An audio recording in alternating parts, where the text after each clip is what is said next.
đo sồn đáy bên trụ đáy này nó đo sồn đáy ở trụ đáy vượt đáy phần ấy vượt đáy phần ấy mạ thật bán mạ thật bán mấy mấy này đừng đo sồn đáy lật đáy phần ấy nha và làm thật bạc lan làm thật bạc lan và làm thật đại tiết nó mà tập mò và làm thật đại làm viên đại hả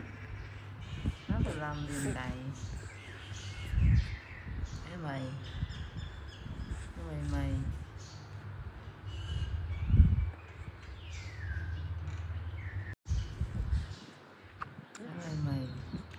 làm viên đại chứ